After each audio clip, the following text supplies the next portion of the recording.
Bom dia, feliz sábado. Eu vejo alguns rostos conhecidos, outros estão escondidos de trás da máscara, né? Mas uma alegria estar nesta igreja. Eu sou o Bicho do Paraná, nasci na cidade de Laranjeiras do Sul, me criei no norte do Paraná, Marialva, Rolândia foi onde eu me batizei, quando garoto ainda, Arapongas, e fui chamado para estudar teologia na cidade do oeste paranaense, Palotina, quando morava com meus tios ali em Palotina.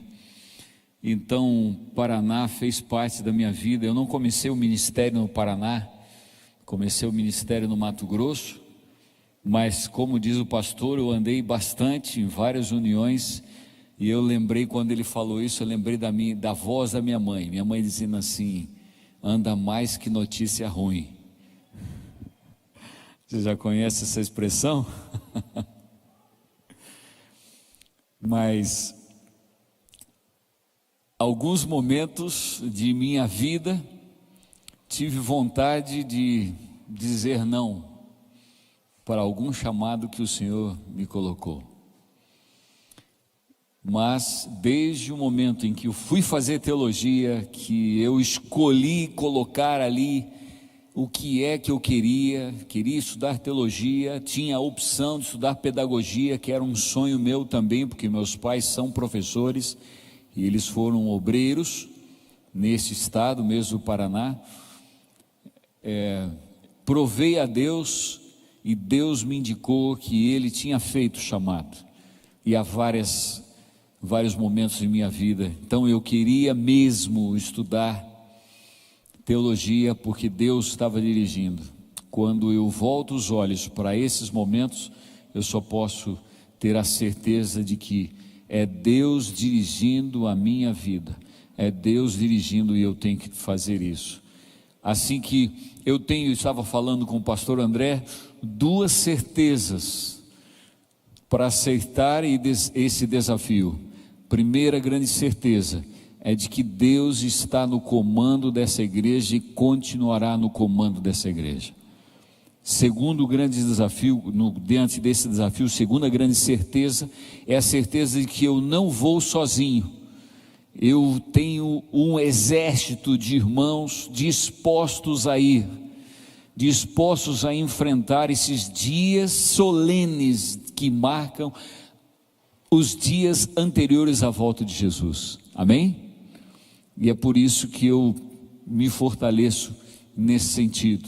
Em todo ir e vir de minha vida, sempre recebi apoio e fortalecimento por parte de meus familiares, tanto por parte de meus pais, quanto por parte de meus sogros e parte de minhas filhas.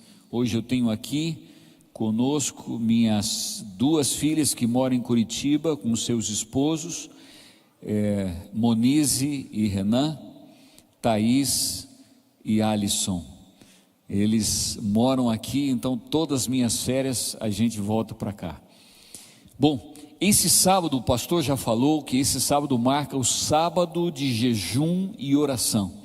Este é um sábado em que a América do Sul sonhou em estar reunida, orando e clamando, cada um na sua igreja, cada um no seu pequeno grupo, cada um participando, para pedir e clamar pelo poder do Espírito Santo. E nós convidamos as pessoas, aos irmãos, durante esse trajeto da divulgação desse sábado, que escolhesse um motivo de oração e começasse a orar por esse motivo. Se você ainda não escolheu, ou você está sendo convidado agora, por favor, escolha um motivo de oração e comece a orar. Hoje, tome tempo para orar por esse motivo de oração. E clame a Deus e peça respostas. Tenho certeza que antes de terminar esse sábado, o Senhor já vai lhe dar respostas claras. Pode ter certeza disso. E imagino a igreja toda na América do Sul orando por esse objetivo. Que bênção ver uma igreja orando unida por esse objetivo de receber o poder do Espírito Santo para terminar, concluir esta obra que Deus nos está dando. Assim que lhes convido para hoje à tarde estar conosco aqui e poder participar também dessa vigília, marcando o sábado de jejum e oração.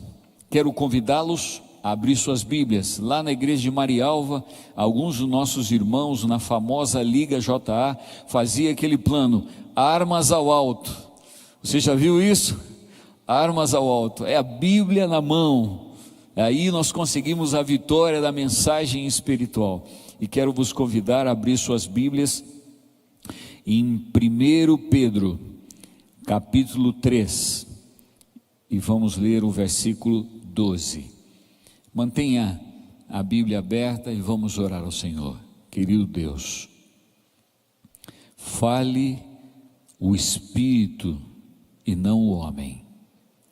Atue o Espírito Santo e não o homem. Use, Senhor, nossas vidas para a honra e glória do Teu nome. Usa, Senhor, Tua igreja para terminar essa obra e estar logo na eternidade contigo. Clamamos em nome de Jesus. Amém.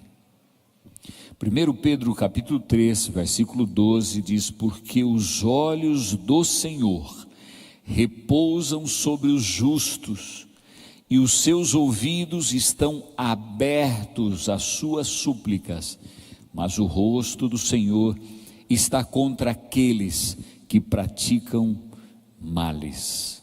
Essas são palavras de Pedro, e certamente quando ele escreveu isso, lembrou um pouquinho da história ou das histórias vividas durante o transcurso de sua vida como pastor de ovelhas, pastor da igreja primitiva.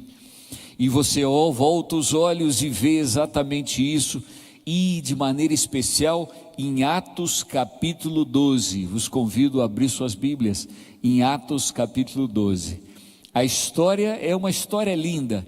Desde menino sempre ouvi contar essa história, e me chamava muita atenção alguns detalhes, e eu quero mostrar para vocês 3 pontos, gostaria de compartilhar com vocês 3 pontos que marcaram minha vida desde garoto, e marcam profundamente agora. E agora, para a minha igreja na América do Sul, para a minha igreja central de Curitiba, quero desafiá-los a viver esta vida que está na vida de Pedro, em Atos capítulo 12. Qual é a história? Pedro foi preso. Herodes era quem dominava aquele setor e estava aquela região, e estava querendo em realidade agradar um pouquinho de popularidade, ele queria com os judeus, e ele então prendeu a Tiago, e diz a Bíblia aqui no versículo 2, que ele fez passar a Tiago ao fio da espada, o irmão de João. E como os judeus se sentiram felizes por isso, porque eles estavam se sentindo afetados com o que era a igreja cristã primitiva, os seguidores de Jesus Cristo, ele também prendeu a Pedro, e era, diz o verso 3 e 4, que era dia dos pães asmos, e o verso 4 diz que ele estava esperando terminar aquele período de festas, que era uma festa forte dos judeus, a Páscoa, e então para levar a Pedro para matá-lo também. Pedro estava preso há 6 dias, e estava na cárcere, na prisão, numa situação bastante complicada, e estava preso com algemas e uma corrente que segurava ele e o soldado do lado, e ele e o braço esquerdo e o soldado do outro lado. Nas portas dos portões tinham 2 soldados, nos portões seguintes 2 soldados, aqui diz que tinha 4 escoltas de 4 soldados cada uma, para guardá-lo. Mas quem é esse homem que tem que ser guardado em uma situação tão vexatória, tão grande, tão tremenda assim, em um lugar tão seguro. Acontece que esse homem, lá em Atos, começo de Atos, também havia sido preso e também havia saído da prisão. Ele diz: esse homem é perigoso, nós temos que prendê-lo bem. Quando as dificuldades são grandes, são maiores ainda as oportunidades do milagre de Deus. Entende? Quem sabe você em pandemia, olhando para a sua vida e olhando as situações que vive nesse momento, pode olhar assim: eu não consigo encontrar uma saída. Entenda que para grandes desafios e crises, há milagres extraordinários operados por Deus. Pode ter essa segurança. E assim foi, porque era a oportunidade dele, Deus estava colocando esta oportunidade. Pedro estava preso, no dia seguinte ele passaria pela morte. O que faria você se você soubesse que amanhã seria o seu dia de morrer? Ficaria feliz? Acho que não. Acho que nenhum de vocês ficaria feliz. Sabe o que aconteceu com Pedro? A Bíblia diz que ele fazia o quê? Aquela noite, dormia tranquilamente. Diz o verso 6, Pedro dormia. Que interessante. Não era o sono do pecador, não era o sono da culpa, era o sono da tranquilidade, da certeza que Deus estava dirigindo sua vida. Era possível que Pedro tivesse o Salmo 4, versículo 8, como parte de sua vida bem clara: em paz também me deitarei e dormirei, porque só tu, Senhor, me fazes habitar em segurança. Também Isaías 41, verso 10, onde Deus diz: não temas, porque eu sou contigo, não te assombres, porque eu sou teu Deus, eu te fortaleço e te ajudo e te sustento com a destra da minha justiça. Dormia o sono dos justos, tranquilo, confiando que Deus estava na liderança do seu viver. E enquanto estava ali, diz o verso 7, aconteceu algo. O que aconteceu? O anjo do Senhor veio à sua cela, iluminou a prisão, e tocando ele o lado de Pedro, o despertou, dizendo: levanta-te depressa. Estava dormindo tranquilamente e teve que tocar nele. No momento em que disse: levanta-te depressa, aquelas correntes se soltaram e ele se levantou. Veja, queridos, o anjo do Senhor. Primeira lição, primeiro destaque que queria dar nessa história: acima de qualquer coisa, em qualquer situação, de problemas, de dificuldades, de crises, de alegria e vitórias, acima de tudo está Deus sobre todas as coisas. Amém? Deus sobre todas as coisas. É por isso que Mateus 6,33 diz: buscai, pois, em primeiro lugar o reino de Deus, e que mais? E a sua justiça. E o que vai acontecer? Todas as outras coisas vos serão acrescentadas. É claro, é Deus sobre todas as coisas. Na alegria, na dificuldade, na conquista, na vitória, no problema, na dor, na crise, Deus acima de tudo. Herodes achava que estava com a faca e o queijo na mão, estava com Pedro no lugar mais seguro que podia ter, e achava que podia dominar, quando a história da igreja é dominada muitas vezes, e nós como seres humanos olhamos e não vemos uma luz no fim do túnel, não vemos uma solução. Deus sim tem a solução. Deus ainda continua, está no comando da história e na vida de nossa igreja. Quando a gente ouve críticos tocando na igreja, tem que se lembrar que a igreja é a menina dos olhos de Deus. Na menina dos olhos de Deus não se toca, porque Deus continua no comando, e você não vai conseguir tocar na menina dos olhos de Deus.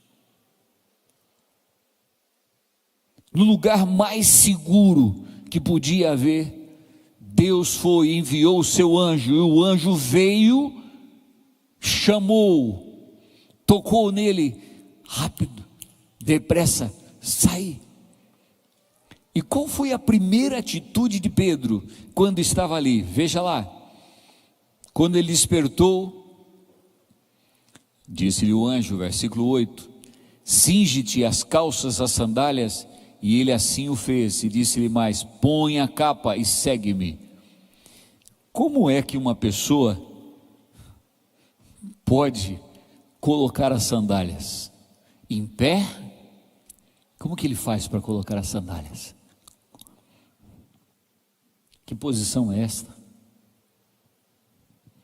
Senão a posição de humildade diante de Deus, reconhecendo que Ele estava no comando. Colocou as sandálias, colocou a capa, ia encontrar frio lá fora, colocou a capa. É interessante ver esses detalhes, como Deus se preocupa com você nas mínimas coisas. A gente acha que Deus, eu não vou falar isso para Deus não, Ele tem tanta coisa para se preocupar, vai ficar preocupado com essa mínima coisa minha. Deus sabe que as grandes vitórias são alcançadas nos mínimos detalhes, nas pequenas decisões é que conseguimos as grandes vitórias. Aí está claramente Deus no comando dessa vida. É nossa primeira lição, a soberania de Deus. Só Deus pode fazer o extraordinário, só que Ele só pode fazer o extraordinário quando nós nos dispomos a fazer o comum, o ordinário, para que Deus possa atuar verdadeiramente. E os anjos estão atuando. Deus segue no trono, do seu trono, com todas as coisas neste mundo debaixo do seu controle. Não sempre entendemos seus caminhos, porque Deus é um Deus de surpresa, Ele gosta de surpreender-nos. Nem sempre a gente entende os caminhos. Como é que a gente pode entender, por exemplo, que Tiago foi morto ao fio da espada e Pedro seria liberto? Nós não conseguimos entender. A eternidade será a oportunidade para entendermos, mas a realidade é que Deus está no controle, dirigindo tudo e fazendo a sua vida. Agora, uma coisa mais, um detalhe interessante mais, que nós vemos aqui nessa história. Há uma atuação de Deus, a Trindade, aqui nessa vida.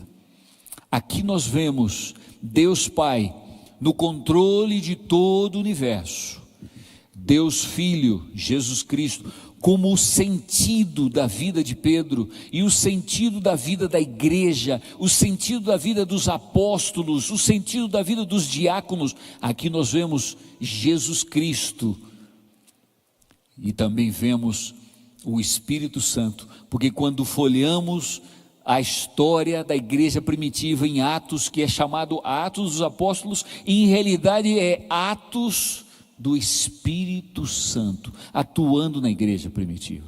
É isso, Deus Pai, Deus Filho e Deus Espírito Santo atuando para aqueles que têm fé e estão dispostos a fazer e a vontade de Deus. Primeira grande lição. A segunda, eu quero citar algumas passagens aqui, mesmo em Atos capítulo 12. A segunda é: por que será que um anjo foi salvar e libertar a Pedro? Por que você acha que foi? Há uma coisa acontecendo enquanto Pedro está preso. O que estava acontecendo? Quem? A igreja. Na casa de Maria, a mãe de João Marcos, estava a igreja reunida orando. Não era um dia de jejum e oração.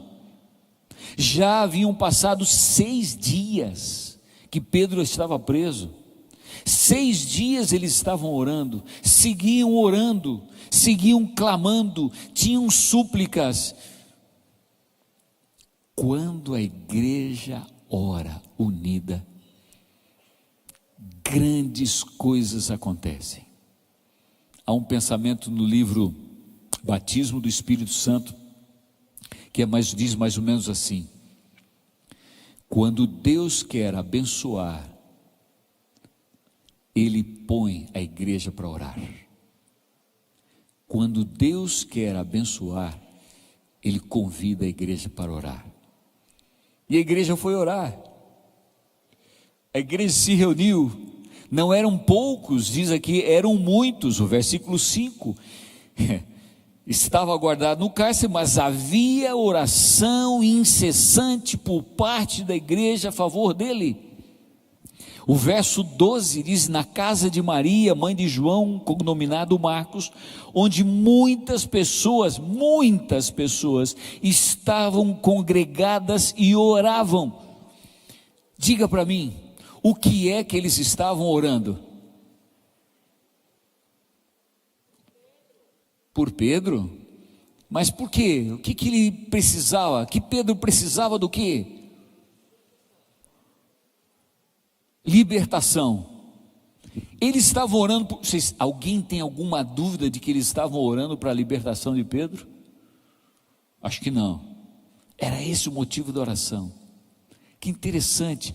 Eles se reúnem pais, mães, mulheres, homens, crianças, jovens, adolescentes, estavam ali orando e clamavam, pedindo libertação de Pedro. Isso me chama a atenção, e agora de maneira muito especial, porque quando orações de fé são elevadas ao céu, Jesus diz em João, capítulo 14, verso 13 e 14, pedi tudo quanto pedides em meu nome, eu o farei, para que o Pai seja glorificado no Filho. Se pedides alguma coisa em meu nome, eu o farei. Olha que bênção, olha a bênção de Deus, dirigindo as vidas das igrejas que estão orando unidas. Tudo quanto pedirdes em meu nome, eu o farei. Deus quer abençoar. A resposta às suas orações estava ali. E veja que interessante, eles oravam pela libertação. Mas o que é que aconteceu? O que é que aconteceu? Enquanto eles oravam, escutaram algo. Opa! Tem alguém aí? Era de noite, eles estavam em vigília, a porta continuava tocada. Uma garota, serva, uma que servia, pessoa simples, vai e corre até a porta, e parece que pergunta: quem é? E qual foi a resposta? Pedro. É o Pedro, abre a porta. O que você faria nessa hora? É bom avaliar bem. O que é que você faria? Você abriria rapidamente a porta? Você sairia correndo?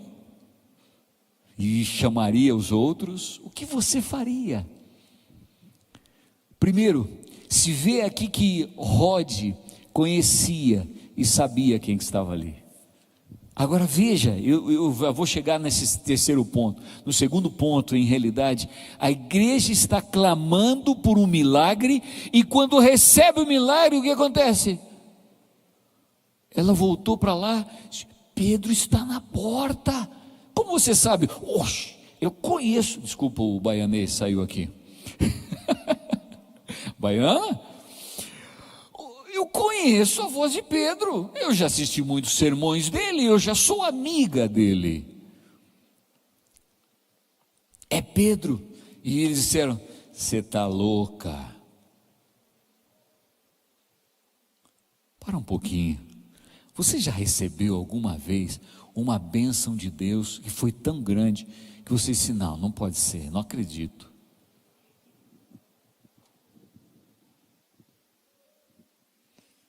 Você está orando por quê?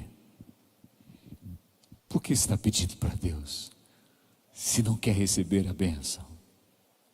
A bênção estava na porta, a resposta de Deus estava na porta, e eles não acreditavam na resposta de Deus.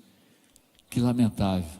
Eu não sei se de repente a resposta à oração foi dada só por uma garota, de repente, Rod. Mas a realidade é que quando a igreja está orando unida, Deus dá respostas. E é interessante também, e para mim parece até cômico, o fato de que Pedro saiu da prisão mais difícil e agora não consegue entrar na casa num grupo de oração. Deixa eu abrir um parênteses aqui. Eu acho que não é o problema, não é o tema da Central de Curitiba, mas algumas vezes nós parece que trancamos as 7 chaves aquela porta lá. Ou quando alguém vem e te olha assim: hein? Pedro estava à porta e não conseguia entrar. Ele disse: não, deve ser o anjo, tanto que Rod insistiu, deve ser o anjo. O anjo, eles criam no anjo, o anjo de Pedro, pode ser, mas o anjo ia ficar limitado a uma porta também? Isso me chama a atenção. Eles ficaram, diz a palavra que diz aqui, ficaram atônitos, oravam com avidez, mas lutaram para poder compreender o milagre de Deus. Terceira e última marca que eu tenho nessa história é a história dessa garota, Rod, que significava rosa. Era lindo de ver essa expressão dela. Eu começo a imaginar essa menina voltando para os seus e contando: olha, Pedro está lá na porta, vamos lá, está lá na porta. E por que você não abriu? Podia ser um guarda, podia ser, né? Ninguém, não, ele está lá na porta, eu conheço a voz dele. O triste de analisar isso e ver isso, irmãos, é que infelizmente muitas de nossas reuniões de oração são só de forma pro forma, são só de agenda, de calendário, não são de fé verdadeira e confiança de que Deus pode atuar.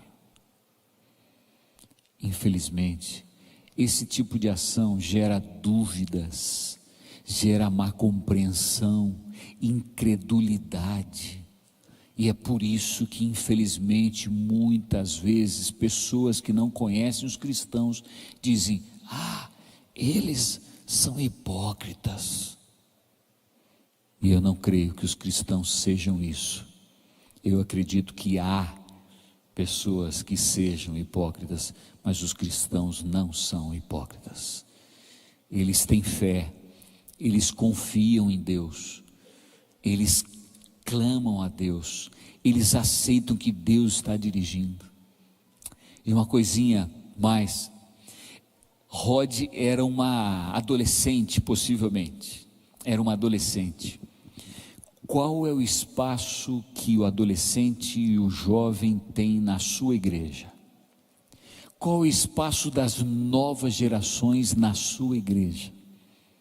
É necessário abrir espaços de oportunidades, deixar que Ele entre e comece a atuar. Como é lindo ver igrejas onde irmãos com experiência, quilometragem, anos de rodagem, de liderança na igreja, convidam jovens para do lado poderem trabalhar juntos, para aprenderem o que é o ancianato, o que é o diaconato, o que é o trabalho em um departamento especificamente, e ganhando força, porque eles vão assinar nossa jubilação, eles vão liderar a nossa igreja, e nós vamos dizer o quê? Porque vai ser muito fácil chegar lá na frente, se aposentar e dizer assim: eu não fazia assim no meu tempo. E eu diria: o que é que você ensinou ele a fazer? O que é que a igreja colocou diante desse jovem para poder fazer? Os jovens devem ter oportunidades, e não só os jovens, as mulheres. Mais de 50% de nossa igreja na América do Sul é feita e liderada por mulheres. Mas quantas vezes nós as impedimos de avançar e fazer e ter uma atuação verdadeira dentro da igreja? Deveriam elas ter uma ação mais preponderante para colocar a cara delas, das coisas e dos desafios que colocam. Como é importante tê-las. Outra coisa, como nós damos limitações àqueles que têm dificuldades, como chamamos hoje na igreja adventista do ministério adventista das possibilidades. São aqueles que são surdos, que são mudos, que são cegos ou coxos e têm dificuldades e limitações. O ministério das possibilidades é dar oportunidade a eles para ter o espaço dentro da igreja para poder difundir e pregar o evangelho. Rod é um exemplo e um modelo das novas gerações, das mulheres, das pessoas com possibilidade desse ministério e de pessoas que estão muitas vezes colocadas no escanteio e teriam oportunidade da utilização dos seus dons. Eu sei que essa igreja valoriza muito isso. O pastor André está fazendo um trabalho nesse sentido, os anciãos e líderes dessa igreja, encontrando para cada membro que vem aqui um dom, uma maneira de se identificar para poder doar de si para a igreja, porque aqui não devem estar esquenta-bancos, mas sim pessoas comprometidas, pessoas que são Jesus para as outras pessoas. Você é Jesus para as outras pessoas? Rod estava certa. Com ela, no portão, vieram quase todos. Por que que diz que eles foram? E quando Pedro de novo tocou na porta e perguntaram de novo, eles abriram. Era Pedro. E começaram a se sentir felizes. Pedro, entra. E então lá dentro contou o que foi que aconteceu, como foi que Deus havia livrado ele. Eu queria estar nessa igreja para ouvir essa história, dos próprios lábios de Pedro. Pensaram que maravilha ouvir essa história do milagre de Deus. Queridos, esses crentes de Jerusalém creram que Deus podia atender suas orações. Eles oraram dia e noite para que Deus pudesse atender suas orações. Mas quando a resposta chegou na porta deles, eles se recusaram a crer. Deus, em sua misericórdia, ainda honra a fé da pessoa, por mais fraquinha que possa ser. Rod conhecia Pedro e aceitou e confiou que era Pedro. No começo da história, Herodes dominava. No fim da história, Atos 12, nós vemos Deus liderando. No começo da história nós não entendemos por que Tiago foi morto e por que Pedro foi libertado. No final da história nós vemos uma igreja fortalecida, com um ministério unido, o ministério da oração. Assim é com nossa vida. A igreja pode estar sendo abatida com muitas críticas, dificuldades, tentações e lutas. Mas se ela permanece de joelhas, unida, buscando a vontade de Deus, dependência de Deus, reconhecendo a soberania de Deus, essa igreja vai triunfar, amém? Ela vai triunfar não em nosso nome, mas no nome de Jesus. Ela vai ser triunfante, vitoriosa, e quando Jesus venha, teremos o privilégio, o pastor Marlington disse, e é parte do meu sonho também, o privilégio de que Ele venha nos nossos dias, e nós possamos apresentar: Senhor, aqui estão os que Tu me deste. E o Senhor vai poder responder: entra no gozo do teu Senhor, amém? Para uma igreja triunfante há um segredo, e qual é o segredo que vemos aqui? Uma igreja que jejua, que ora e atua unida. Uma igreja que jejua, que ora e atua unida. Dr. Alan Redpath disse: não mais desânimo, sigamos orando, estamos triunfando, amém? Não mais desânimo, sigamos orando, estamos triunfando, no poder de Deus, não no nosso, mas no poder de Deus. Deus atua quando as igrejas oram, e o diabo treme quando vê o homem mais, ou uma mulher mais fraquinhos, de joelhos, clamando a Deus. Deus diz então a esta igreja: desperta, igreja, desperta. Assim como despertou a Pedro, Ele chama você e a mim, diz: desperta. E eu quero fazer um convite nesta hora a você, querido. Vocês que são adventistas há muitos anos, recebem convites todos os cultos. Mas é um momento especial de novo, de fazer, ou dar a Deus uma resposta. O convite é: você gostaria e quer ser um homem, uma mulher de oração, e que clama a Deus e pede ao Senhor a bênção para Ele dar a resposta, para Ele usar você na atuação, no resultado de uma igreja triunfante? Amigo e amiga, Deus te convida hoje: entregue sua vida mais uma vez ao Senhor, deixe Ele atuar, deixe Deus atuar na sua vida, responda a Ele: eu vou. Se o Senhor te convidar, vem para orar, responda: eu vou. Se o Senhor te convidar para testemunhar, responda a Ele: eu vou. Se o Senhor te chamar: eu preciso alguém para dar um estudo bíblico, para alguém que precisa conhecer Jesus, responda a Ele: eu vou. Eu vou, Senhor. Eu vou atender o meu filho que precisa e carece de Jesus. Eu vou ajudar meu cônjuge que anda afastado dos caminhos do Senhor. Eu vou anunciar Jesus às pessoas. Eu vou orar e interceder por pessoas que carecem da salvação. Eu vou. Responda ao Senhor: eu vou. Você que está aí na internet, você que está aqui presente na igreja, responda a Deus: eu vou. Eu vou aonde o Senhor me mandar. Você quer fazê-lo? Eu quero convidar você a colocar-se de pé, porque quero orar com você.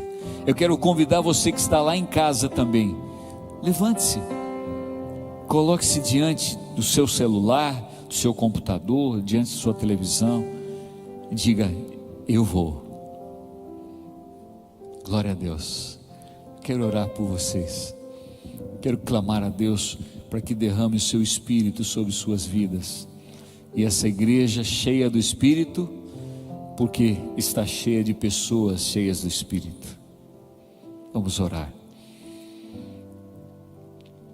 Senhor, é muito gostoso vir e voltar a essa igreja e encontrar muitos irmãos aqui reunidos. É muito gostoso poder louvar a Deus junto com os irmãos. É muito bom poder abrir a Tua palavra, receber a Tua palavra em nossa vida. Mas é muito bom quando recebemos do Senhor a missão: vai, seja um orador, ore, interceda, coloque diante deles a Bíblia, coloque diante deles a sua vida, coloque diante deles o que o Senhor fez por você. Obrigado por esta missão, Senhor. Aqui temos uma igreja que se coloca em pé, e nas casas temos irmãos e irmãs que se colocaram em pé dizendo: eu vou. Abençoa, Senhor, a estes, abençoa a cada um de nós, abençoa os líderes desta igreja, abençoe o pastor André Flores, encha-o do poder do Teu Espírito Santo, para pastorear pessoas para o reino dos céus. Usa, Senhor, a Associação Sul-Paranaense, de maneira especial o pastor Williams, como líder de toda essa associação. Enche-o do poder do Teu Espírito Santo. Senhor, usa pastor Marlington, ele tem sonhos, ele tem grandes realizações a fazer, precisa e clama pelo poder do Teu Espírito Santo. Abençoa-o, Senhor, unja-o com Teu Espírito. Leva-nos de volta ao nosso lar, com a certeza de que o Senhor nos ouviu, e permite-nos, por fé e confiança em Ti, a sentir e viver a resposta que o Senhor tem dado a nós. Te rogamos agradecidos, confiados no poder do Espírito Santo, em nome de Jesus. Amém, Senhor. Amém. Pode nos assentar.